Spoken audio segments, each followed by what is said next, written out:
free, that's what airport wheelchair help actually costs. A ride straight to your gate, someone to carry your bags, and a clear path past the longest lines.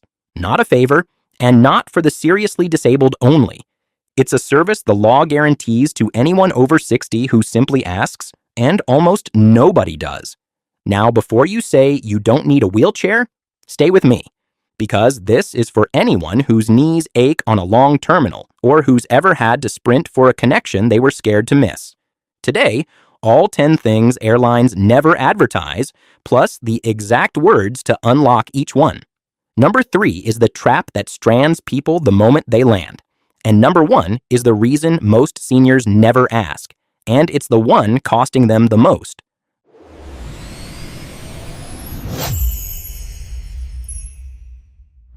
Number 10, you don't have to prove a thing. Let's start with the one that surprises people most. You do not need a doctor's note. No diagnosis, no letter, not a single piece of paper. Under federal law, an airline cannot make you prove why you'd like a wheelchair. You simply say you'd like assistance. And that is enough. The Department of Transportation is clear on it. They cannot demand medical proof for basic wheelchair service. Your defense. No documentation, no diagnosis, no explanation required. If anyone asks you to prove you need it, that request is not allowed. You qualify the moment you ask. That's the whole test. And the next one is the part nobody believes at first.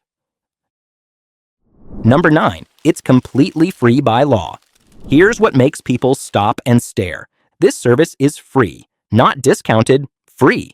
Every airline flying in the United States is required by the Air Carrier Access Act to provide it at no charge. Any cabin, domestic or international. Economy or first class, it costs you nothing. Think about that for a second. For years, people have paid a porter or booked an extra night's hotel because they were too worn out to travel, when a free ride to the gate was theirs the whole time. Your defense, airport wheelchair and escort assistance is always free. No airline may charge you for it in any fare class. If you're ever quoted a fee, that's a mistake, and you can refuse it. So how do you actually get it? That's number 8. Number 8, ask when you book, not at the gate.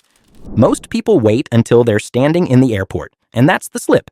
The smart move is to request it the moment you book. When you buy your ticket, online or on the phone, there's a spot for special assistance, or a wheelchair request. On the phone, just say, "I'd like to add wheelchair assistance to my reservation." That flags your booking with a code the airline reads, so a helper is scheduled and waiting instead of you hunting one down at a crowded counter.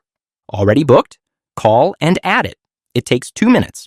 Your magic phrase, "I'd like to add wheelchair assistance to my reservation."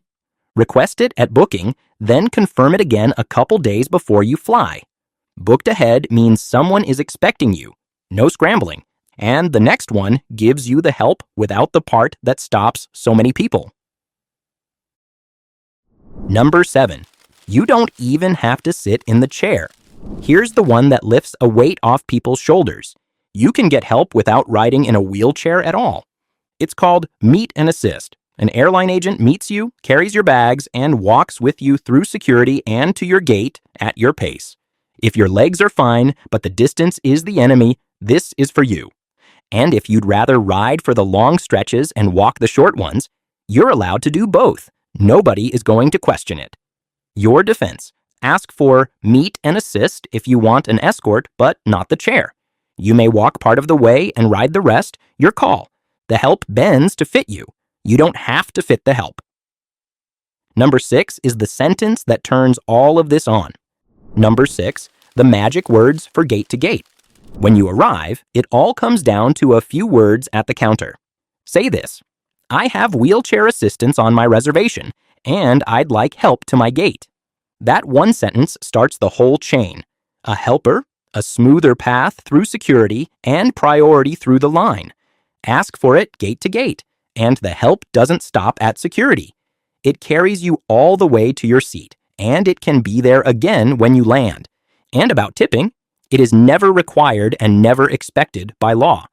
If someone truly goes above and beyond and you'd like to, a few dollars is a kind gesture, never an obligation. Your magic phrase. I have wheelchair assistance on my reservation. I'd like help gate to gate.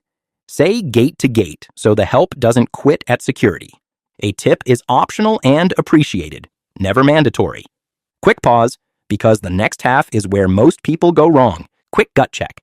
Be honest. Is a little voice still telling you this help isn't really for you? Most folks never shake that voice, and it's the exact reason they walk that terminal worn out. So, tell me one word down in the comments. Next flight, would you actually ask? Yes or no? I read every single one, because number 1 is the reason that quiet no has cost seniors the most, and how to finally turn it into a yes. Number 5, it quietly protects your connection. Here's a benefit nobody mentions. When you have assistance booked, the airline knows you move a little slower, and they help protect a tight connection. Your helper can take you the fast way between gates, and the airline can flag your connection so the crew knows you're coming. If a last-minute gate change sends everyone sprinting across the terminal, you're not the one left behind. You've got a ride and a guide. For anyone who's ever watched a connection slip away, this alone is worth asking for. Your defense. Assistance helps shield a tight connection. You're expected, not forgotten. Your escort knows the shortcuts between gates. Tell them your connection time so they can prioritize it. Number 4 is the law standing behind you if anyone pushes back. Number 4, your legal shield, the Air Carrier Access Act. If you ever feel brushed off, this is your backbone. A federal law, the Air Carrier Access Act, requires airlines to provide this assistance and to do it properly. It is not a courtesy they can withhold on a busy day. If help is promised and never shows, or you're treated poorly, you have every right to speak up, to a supervisor in the moment and to the Department of Transportation afterward. You are not asking for a favor. You are claiming something the law already guarantees you. Your defense. The Air Carrier Access Act legally requires this help. It is your right. Ask for the complaint resolution official. Every airline must have one on duty. Note names and times. You can file a DOT complaint later if it comes to that. Now, number 3, the trap that catches even seasoned travelers. Number 3, the arrival gap and how to close it. Here's where the system quietly fails people. So listen close. The help getting on the plane is usually smooth. The help when you land is where it breaks down. The chair that was supposed to meet you sometimes just isn't there. So do this. Before you land, remind a flight attendant you'll need assistance at the gate and ask them to radio ahead. Then wait in your seat until it arrives. You have every right to. And the trap that gets nearly everyone, your assistance going there does not automatically carry to your trip home. You have to request it again for the return flight. Your defense. Remind the crew before landing and ask them to radio for your arrival help. Stay in your seat until it comes. Don't struggle up the jet bridge alone. Book the assistance again for the return. It does not carry over. Number 2 protects the thing that matters if you bring your own equipment. Number 2, protect your own wheelchair or walker. If you travel with your own wheelchair, walker, or scooter, this one can save you real money and real heartache. Airlines handle thousands of mobility devices, and now and then they come back damaged. So protect yourself before you hand it over. Take a few photos of it at the gate, every angle, so any damage is easy to prove. Ask for a gate check tag so it comes right back to the jet bridge, not down at baggage claim. And on a powered chair, take off and carry the joystick or controller with you if you can. It's the piece most likely to get knocked. If it does come back damaged, report it before you leave the airport. The law requires the airline to fix or replace it. Your defense. Photograph your device at the gate before it's taken away. Gate check it so it returns to the jet bridge and carry any removable controls. Report damage before you leave the airport. The airline must make it right. And that brings us to number 1, the one I most wanted you to hear. Number 1, asking isn't weakness. It's the stronger move. Here's the truth underneath all of this.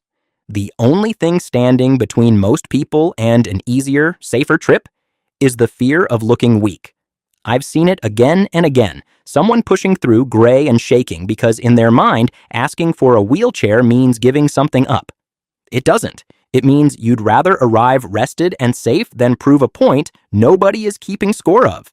The strongest travelers are the ones who look at a half-mile terminal and simply say, "I'll take the ride." They save their energy for the trip that actually matters. The grandkids at the other end, the vacation they earned. So the next time you fly, ask. Not because you have to, because you've earned an easier way. Your defense. Using assistance is a smart choice, not a loss of independence. It saves your energy for what you actually traveled for. Ask early, ask clearly, and let someone help you arrive well. That's the whole secret. And it was free the entire time. Here's what I hope you take with you. The airport hasn't gotten harder for us. We've just been too polite to accept the help that's already ours. Now you know the words, the rights, and the traps to sidestep. And the wheelchair is only one of the free services waiting at that airport for travelers over 60. I put together a whole video on the others most seniors never think to request, the quiet ones that make a trip so much easier. Come find out what else you've been leaving on the table. I'll see you there.